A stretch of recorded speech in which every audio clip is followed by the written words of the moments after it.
3, 2, we are live. What's up? All right. This is exciting, Albie. Let's go, man. I love it, man. I just saw somebody walking behind you, and I was like, who is that guy holding the camera over there?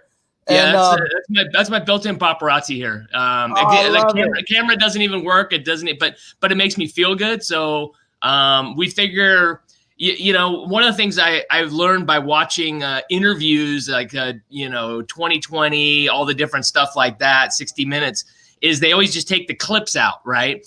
And I always thought, man, if I'm getting interviewed by one of those people, I want my own evidence. So I want my own camera person. So if Albie takes this and him and Jay get together and they cut out and they make me look terrible, I want to make my own evidence that say I wasn't terrible. I was just bad. I wasn't terrible. I was just poor. I wasn't, so I want my own evidence. Cool. Well, if that doesn't get you excited about this episode, I don't know what is, but give me 1 second, 30 seconds. We'll be back right now. Here's the big question. How are agents like us, who didn't get an opportunity to invest in a franchise early, who are spending time and money to sell homes, building someone else's saleable asset? How do we grow a business but still build wealth? Have an exit strategy and get a piece of the pie that's not dependent on us working more hours and every weekend? That is the question, and this podcast will give you the answer. My name is Jay Kinder. My name is Al Stasek. And I'm Michael Reese. We are your hosts, and welcome to the One Big Fire Podcast. Wow, man. In that intro, it talks about getting a piece of pie that wasn't available, earning more money without working more hours. All the things that since the day I met you, which was in 2010, it was November of 2010 at Kinder Reese Exponential Growth Summit. There you go. That I think that the one thing you and I have in common of many other things is that we've been in pursuit of a better way. We've been in pursuit of, we love real estate, another thing we have in common, but we've been always trying to figure it out. Just a quick intro for anybody listening. Curtis and I met in 2010 because I flew to Dallas not knowing anybody. Curtis was selling hundreds and hundreds of homes, big rock star by that time. Me, I was struggling to sell 40, 50 homes a year. We're coming out of the downturn, which was you guys were even more affected down in Arizona than us. But you still, Cleveland got hit pretty hard. We did, but we didn't have the real big upswings that, that Phoenix and stuff like that did. I mean, we definitely were affected by the foreclosures for sure. But you rose above it, and I saw you up on stage, and I was like, and I didn't even know you were going to be on stage being interviewed. You're on a panel with Blake Sloan was up there, and a couple other just badasses. And I was like, man, I was just talking with that guy. I think you remember me because I was the only one that wasn't drunk up on stage. I think everybody else was slamming beers. Like, I was like, is this really happening? I think that was the first panel I'd ever been on where everybody was drunk on the panel. And I just looked good because I was sober. That's what I said too. I said, I want to find the sober guy. I want the sober guy afterwards. I actually went there immediately, bought your program because you actually had a training program on how to earn more money without selling more real estate. I bought it, became a student of yours. I immediately implemented it in my business, and it rose my margins just by following exactly what you told me to do. So, man, so great to have you on here. Appreciate you. I would say one of the things, obviously, that says, it says a little about me, but it says more about you, that obviously you saw something and you took action, right? And I think that's one of the big differences between low producers and high producers, right? Doesn't mean, everybody wants to be great. Everybody wants money. Everybody wants all those things, right? Low producers just see stuff as they see it and they go, oh my gosh, that's a lot of money. Like, they see the cost and you see, oh my gosh, that's an opportunity, right? And so I think that we all see the same thing. It's about, do we see the downside or do we see the upside, right? Are we optimistic or pessimistic? And you were optimistic, and then you went out and took the actions that it took to put those in place. And obviously your business took off from there.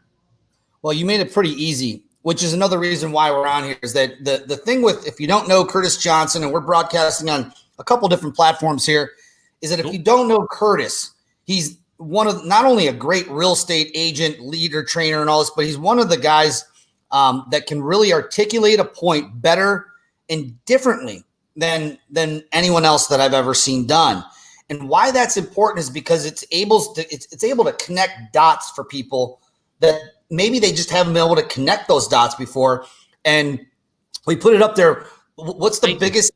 You're welcome. What is the different? What is the similarities that Michael Jordan? What does Michael Jordan, Glenn Sanford, and Curtis Johnson all have in common? And we're going to unpack that today with the brilliant presentation that I watched you give down in Scottsdale, Arizona, about a week and a half ago. There's people that are listening to this right now who weren't in Scottsdale. They didn't have they missed out forever. It's buried. It will never come out. They're just out of luck forever, right? Yes. And luckily that's not true, because we're actually going to be busting a lot of that content up, putting it out there for everybody's enjoyment. But I will say, if there's something good that comes out of it, it's because of you. Because the night before when we were at dinner, you're like, hey, what are you going to present on? And I was like, man, I don't know. This is going to be either a dumpster fire. It's going to be really good. I'm not sure. I don't know. This is what I'm going to do. And you very well could have said, you know what? That sounds stinky, man. That sounds like that's not going to go over well. Bury it and pull out something ordinary. But you're like, dude, I think you should do it. I'm like, it's gonna be interesting. You're like, just do it. Just roll with it. So if it was good, it's because of Albie. It's his fault. If it sucked, it's because of me. Awesome. So Michael Jordan, what does he have to do with real estate, Glenn Sanford, what you've been able to do and build, and how does that correlate to the GOAT, the greatest of all time in basketball, Michael Jordan? It kind of just came to me, one day where I was thinking, it kind of morphed out of a few. My mind just kind of goes weird places, right? But the idea of, do we know how great we can become? Right. And I don't know how great I can become, because I think I fail at so many areas. Right. I mean, even, you're crushing it, but could you do even more? We could all do better. Right. And then you look at the best in the world and you think they probably had opportunities to not be great as well. Right. They had opportunities to go, you know what? I think I just want to be average. I just want to be good. So it kind of came from that. And then I started thinking, you know what? People like, oh, well, who's better? LeBron? No offense, man. I know it's Cleveland, but who's better? Like LeBron or MJ, or whatever. And obviously Michael I'm more Jordan. partial. Let's just end it right here. It's Michael Jordan. Okay. I think so, right? And I think obviously I'm biased because that's where I watched more basketball during that, and he influenced me a lot in that. But I think, he was great on the court. But think about, when did he's been retired for 20 plus years, right? And I saw something come out that he made like $190 million still from Jordan shoes. And during the pandemic, I know a lot of people got into, just stop me at any place, right? Because I'm just kind of wandering here. But during the pandemic, a lot of people got into sports card trading. And I used to collect a lot of sports cards, but didn't really, during the pandemic, I was like, prices were going up. I was like, what's going on? And I always wanted to have like great shoes, like great Jordan shoes, but they were always so expensive. And I was like, man, you know what? So then I found a couple nickels and I got some nice shoes, got some Jordans and stuff like that. And I thought, this is bizarre. This guy's been retired for so long. Why is that? And then I started kind of researching a little bit more, like what makes him the GOAT, right? From basketball. But then you look at, like, he's the first real athlete that became a billionaire, a multi-billionaire. Like, why is that? And then you start looking deeper at it and you're like, okay, so how many years was he the highest paid, basketball player? It was like 2 years. And I think it was like the last, or 2 out of the last 4 years. It was like this last couple of years with the Chicago Bulls, he was making like $33 million. The rest of them, he was like making $3 million, $4 million, $5 million, right? That's like Albie money right there, right? This isn't like, MJ money. This is like Albie money. And then he goes to the Washington Wizards and he's making like $1 million. And you're thinking, like, this is the greatest player of all time, and he's winning. But then you're seeing that's not $200 million what he's making from his shoes. And he's like, well, why is he making so much? And you go back to the genesis of it all. When he signed with Nike, it was, it's a crazy story how he did all that. But instead of just getting like, hey, I want an endorsement fee, his agent negotiated and they said, hey, we want to be like a brand in our own. We don't just want to pump Nike. We want to be our own brand. And that's in real estate. We do that all the time. You don't just work for RE/MAX. You don't just work for Keller Williams and push their brand. We're our own brand. So I saw some similarities with that. And then I saw he really made billions, like $1.3 to $1.7 billion in revenue share. Revenue share in from a real estate perspective is kind of like what drew us partly to EXP, because he made like a little over $100 million, or about $100 million in basketball, but 1.3 to 1.7 billion in revenue share. And revenue share is just really a money off the top. It didn't matter if Nike was making money or if Nike was losing money. He got paid. And, I'd been at Keller Williams and I made $500 over 2 years, which is like $20 a month. And we were growing. We went from 80 agents to 130 agents, and I still made $20 because we'd replaced the copier. We went and hired more staff. We did all these things, but it was so inconsistent it wasn't like they sold a house, I got paid. It was like we sold a house, you made sure all the dials lined up, you hope they didn't retile the floors, and then maybe there was money at the end. Versus in EXP, it's like, if you sponsor someone and they sell a house, you're going to get paid. When a pair of Nike shoes get sold or a pair of Air Jordans, MJ's getting paid. Like, that's the difference in my mind. Dave Lineker became a billionaire at RE/MAX when I was there. Why? It wasn't because he was out opening doors, right? It wasn't because he had a great listing presentation. It wasn't because he even had a great team. He went and he gets paid a royalty, right, off everything that happens. He gets paid no matter if a RE/MAX office, like, sadly, I was with RE/MAX. I wanted to buy more franchises and they wouldn't sell it to me, right? And I had great partners, and 2 of the 3 partners now are dead. One of them, when the market crashed, we talk about that time, he actually cut his wrists and killed himself in the RE/MAX office because he owed so much money. The pressure was so much. An amazing guy, but RE/MAX, no offense, RE/MAX got their fee no matter if the company was making money or not. And then you go to Keller Williams. I went to Keller Williams. Gary Keller, he had revenue share until it started getting tight. And then he goes, well, you know what? We need to shift everybody else to profit share so that we only share profits if there's a profit. But guess what? He kept himself on revenue share. Right? He kept him. Yeah. The royalty, the 3% goes to Austin, no matter what if the office is profitable or not. And then Glenn Sanford with EXP brought in revenue share, and he shares with everybody. So 3 billionaires. I screwed up the title, is what you're saying. That's okay. It should have been, what does Michael Jordan, Glenn Sanford, Curtis Johnson, Gary Keller, and Dave Lineker have in common? And could be, right? Yeah, I'll go back and edit it. But all of them, right? All of everybody. Except I'm not the billionaire, right? But the potential is there. And I think the power that most people forget about revenue share, why it's important, is because it helps us collaborate together, right? Not everybody's going to get rich off revenue share, but it's the most important thing to everybody inside of EXP because it opens up our playbook. It opens up us sharing at a level that's never happened before in the history of real estate. And it's also predictable.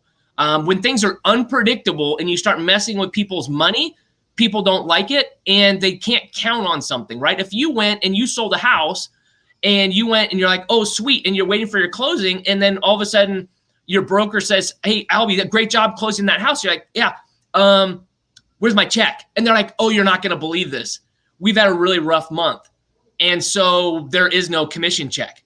You're like, what? Like, what's going on? So if you sell a house, you expect a commission check. And that's kind of how this works is when you bring in someone to a company and they sell a house, revenue share comes off the top. It doesn't matter.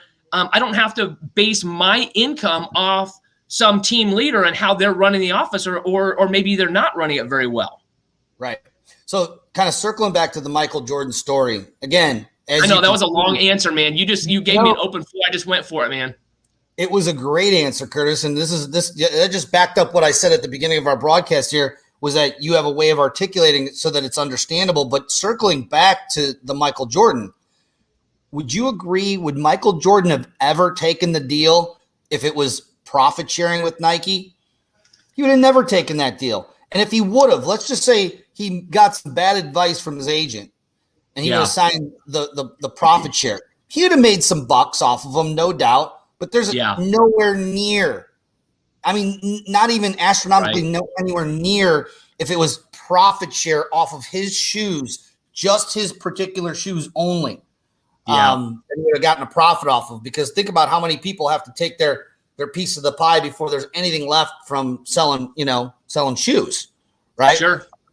Yeah, and you look even today, and we talk about one of the things that's super attractive about this model is because we want to keep pouring into people, right? We want to keep doing that. And Michael Jordan's still making more off shoes than LeBron James, than everybody else. Like, and again, he's been retired for a long time. He did the work on the basketball court, and now he does some work a little bit different. And that's kind of where EXP, in my opinion, is you go out and you attract people to be able to do it. But you stay in business with them, and you're compensated ideally for 20, 30, 40, 50 years, right? In doing that. And that's kind of the model that MJ's kind of put out for us. Absolutely. Man, you nailed it. And I love the correlation, because a lot of people listening, I think there's two types of people that are listening. There's the type of person who's a builder, someone who's owned a brokerage before. There's someone who built a team, right? And they have that mentality of an entrepreneur. And then you have agents who are like, you know what? I don't want anything to do with a brokerage or team or, babysitting agents and all the things, that people say that are negative about building a team and this and that. Yeah. We know that it's been fulfilling for us, and we love it. Otherwise, we wouldn't have today. We still lead teams locally. Yeah. But I respect other people's opinion. And those single agents out there who are saying, but that recruiting, that's just not for me. I don't, that's just not my thing. Right. Yeah, totally. I get it. What advice would you say to those people who are listening to this right now? I think everybody's kind of got a different walk, right? Everybody's got a different thing. So I don't know if there is one answer, because my dreams and goals are different than other people's, right? But one thing I do find ironic is a lot of times when you talk to people and they say that, they go, well, you know what? I'm not into recruiting. I'm not into that, which I totally agree, because I'm not either, right? I really am not, but I'm into giving. I'm into sharing. I'm into, like, we recruit people all the time. We go see a great movie. We're like, oh my gosh, Albie, you've got to go see this movie, right? Or, oh my gosh, have you heard this new song? This is incredible. You got to listen to this. Or have you read this new book? So this whole, I'm not into recruiting. No, you're not into recruiting them into real estate. You're not that confident in it, but you're confident they're going to like this music. Or, oh my gosh, you got to check out this restaurant.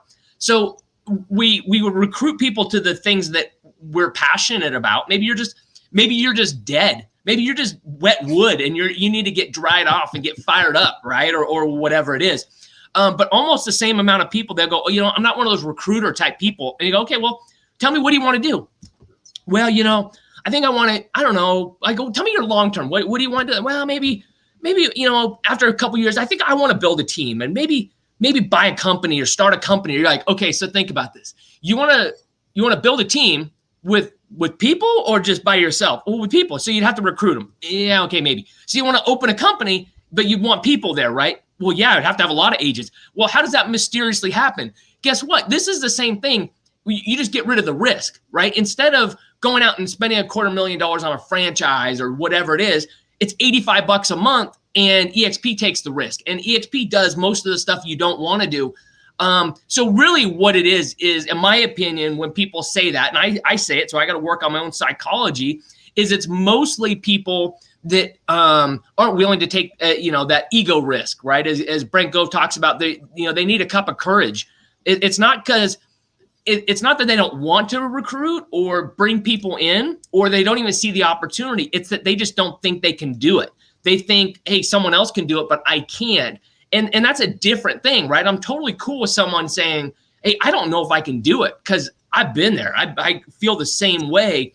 But if you ask someone, hey, if you brought someone in, would you want to be compensated for it? Or if somebody was willing to compensate you, would you send the money back? Would you turn it away?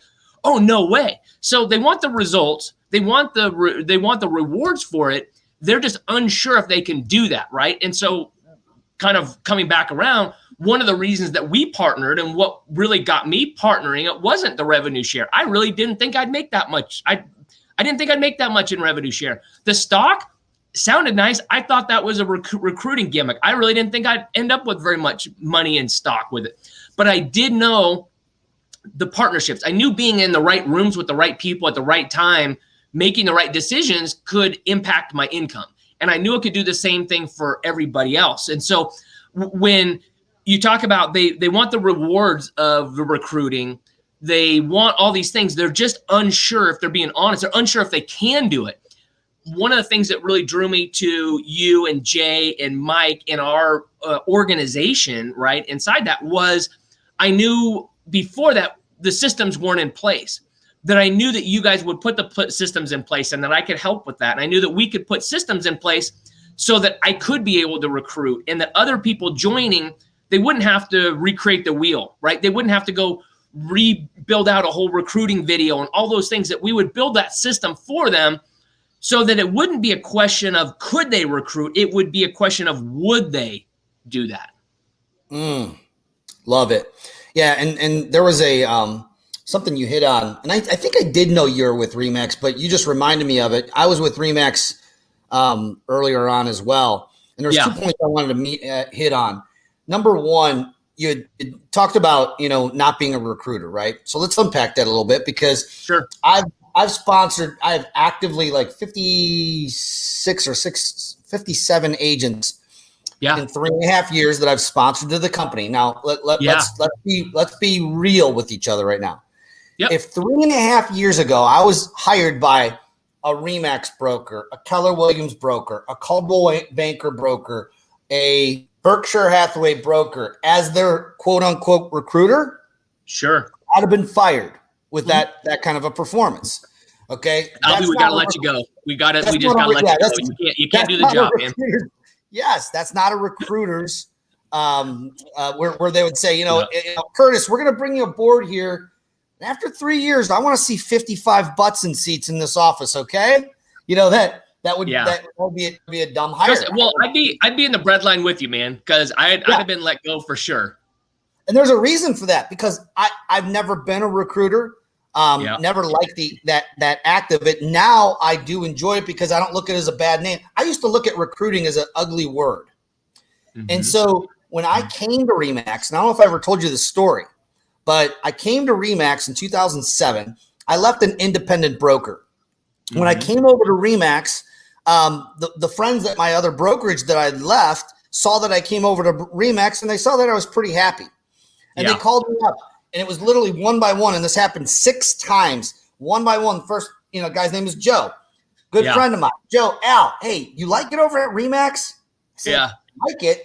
I love it. These guys are great broker owners. They got free coffee, really cool offices. They just built it out. You should check it out. Joe joins. And next thing you know, on my desk the next morning after Joe signed his ICA with the broker, I got a $25 Starbucks gift card. 25? $25. Dude, you guys know how to roll in Cleveland. Dude. Hey, I drank that down in 5 days. It was gone. And so that happened 6 more times after that. That is awesome. The thing is I didn't recruit any of those people. I didn't recruit Joe. I didn't recruit Scott. I didn't recruit Tom or any of the 6 people that called me to ask me how they liked it. I just told them that I loved it. Yeah. Now, if I had done that on, if EXP existed then in 2007, which it didn't, then I would be earning mailbox money, literally passive income coming in. Think about my that. Broker owner did. So you brought in about, let's call it 50, 60 people. So you recruited 10 times or 10 times more people at EXP, right? I believe it's easier to recruit to, but let's say you did the same amount. And you've got about 10% of EXP that you get overrides on. So think about that. So that 1/10 of 1%. So you'd have about 1% of Remax right now, right? Yeah. So you have about 1,000 to 1,500 people under you under Remax, right? And so they should be sending you about overrides on about 1,000 to 1,500. So how's that work? Are you still getting that, or are you just getting that coffee each week, or what do you get from them? I don't even get a Christmas card from Dave Lindgren anymore. Can you believe that? Yeah. I got kicked off the list. You got off the Christmas card I got list, off right? the list, Curtis, yeah. Yeah. But man, I hope that everybody, if you like the content here, hit the subscribe button on YouTube. And if not on YouTube, go to my YouTube and subscribe to it. We put good stuff up. I was super excited that, Curtis made the time to spend with us and share just a different perspective, a perspective that I never heard in a comparison. And I hope that, if this resonates with you, reach out. How can somebody get a hold of you if they had further questions about EXP, the model? I can actually just put it up on my fancy little banner here. Look at that. How do they get a hold of Curtis? They can't reach me. I'm unreachable. You're retired? I've got people. You're retired. I've got a fake paparazzi right now. I've got fake gatekeepers, and we've got all kinds of fake people around that keep people at a distance, so you cannot contact me. Does he follow you on the pickleball tour? I was telling someone this morning we played pickleball and how fun that was, right? Yeah. No, so probably the best way is message me on Facebook, or Instagram. I don't really know what my Instagram handle is, but you can find me. You just search for me under Curtis Pickleball or something like that. I don't know, but they can find, or reach out to Albie and go, hey, can you intro me to Curtis, or whatever, right? They can go through your paparazzi to get to my paparazzi, and there we go. That's awesome, man. Well, hey, I really appreciate you coming on. Hey, so are you ending right now? Because if you're ending, I want to talk about one other thing. I don't want you to get off the. I don't want you to get off the line. I got time, brother. Yeah, it's all right. Normally, I want to get off these faster, but I think this would be interesting to talk about because I don't think anybody else could talk about this, and I don't think anybody else could talk about this authentically, and I don't think you could have this conversation at any other company, and that is. So I've been growing pretty fast in EXP, but it's only because of partnering with Albie and stuff like that. And we've had this conversation. So Albie, you got in, I don't know, maybe a year before I did or so, in not even 6 months, 8 months, something like that. Yeah. It was basically September's my anniversary, September 1st. So it'll be 4 years for me in September. Yeah. Okay. So actually just a few months, right? 4, 5, 6 months, whatever it is, right? And it's only because of Albie that Jay and Mike and that kind of, I was getting close with Brent Gove, and that was kind of one of the things that tipped me over, going, hey, I can partner with Cliff and Albie and Jay and Mike and still get Brent and everything. It kind of tipped me over. So because of some of the partners that we brought in, right, that again, I suck at recruiting. So it's, Dan Beer and Kyle Whistle and Mary and Gogo and Kevin and Fred and Frank and Jesse. I mean, just, thousands and thousands of people that our group has actually just tipped a little bit further than your group, right? We've gone a little bit further. Mm-hmm. And any other company, we'd be like, oh my gosh, I want to pass them. I want to do this, right? But you can't lose because you want me to win. And I tell people all the time, I'm like, I want you to pass me. I want you to. In what other world would there be that you would be rooting me on and helping me convert people and help me build so that I could pass you, and that I'm doing the same thing for people that I want Dan Beer to pass me. I want, Fred Weaver to pass me. I want these people to pass me. Mm-hmm. Talk to the model on how does that feel? It's a little different, right? Well, it's the financial alignment piece. And if you remember being in Jackson Hole, Wyoming. That blew my mind, man. Okay, so it wasn't really until Jackson Hole, which I believe that was literally right after you joined us. Yeah, it was like the first week in February or so, yeah. Yeah, it was. And, Shep Black was there and Ryan Stuman was there. And believe it or not, they really didn't even know each other that well. They were like, who's this guy? I remember them meeting, right? And I remember them going, they're going to be good friends. They're going to work together for sure. Well, it was either going to be like a hate, like I get away from me, or I love you, Thankfully went into that direction. But Jay stood up. I was with him and we did the presentation together, but his part of the presentation, I didn't even hear his part of the presentation before he gave it. I know, big shocker. We're planners like that. And when he said that the magic of the company was not the revenue share, not the stock, not any of the stuff. It was the financial alignment that was the magic piece. And of course, those are all the pieces of that make a collaborative environment. Look, my biggest concern and fear was, how does this company have a good culture when there's not even offices? That was my number one concern going into this whole thing. Absolutely. Like, say what you want. We're not here to bash companies. You were with two of the greatest companies, Remax and Keller Williams. I was only with Remax, so I don't really know. But looking from the outside in, it always seemed like Keller Williams had that culture piece of checking that box. Yeah, from great the culture. Family reunion, great culture. Gary just did it right. Absolutely agree with that. And I'm not saying that Dave didn't, but it's different. And you being at both companies, I'm sure you can imagine. The first time I saw Dave or met Dave, he rode out in Vegas on an elephant. That was the first time I actually saw Dave in person. And then met him later that night, and I was like, now this is a different experience. The dude, the founder, CEO of the company, rode out in Vegas on like a big elephant. I'm like, this is over the top, man. Like Remax has got it over the top. Well, and that was where you and I grew up in that era where everyone wants to get behind the cowboy, and there's a cool Inman article on those two cowboys, right? And how they rose to fame, and they fought against the status quo. First it was Dave in 1973, him and Gail, formed Remax and fought battle after battle, trying to open that up in all these different cities. And we're getting shut down, and they were getting adversed. And what he really did was not only paved the way for other Remax broker owners to be successful, but he also paved the way for Gary Keller, which had an alternative business model that made it a lot easier for him to break into other with a different brokerage model into certain markets. And both of them had that cowboy, no F's given type of I'm going to come in here, lighting the place on fire. Glenn did not take that. That is not Glenn's. This is a new era.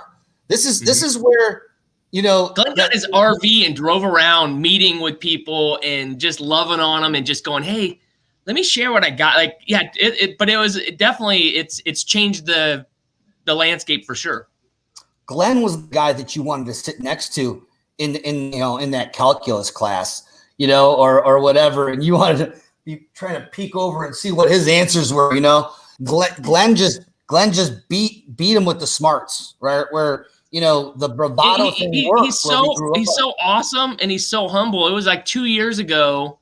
Maybe it was 3 years ago, 2.5 years ago or something like that. It was at Inman in San Francisco.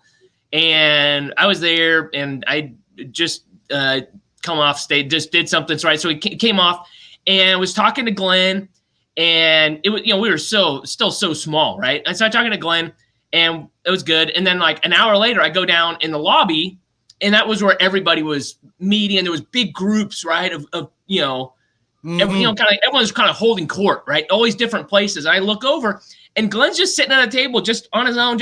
I think he was returning a couple of minutes, and he's just sitting there. And I was like, no one even knows what is going.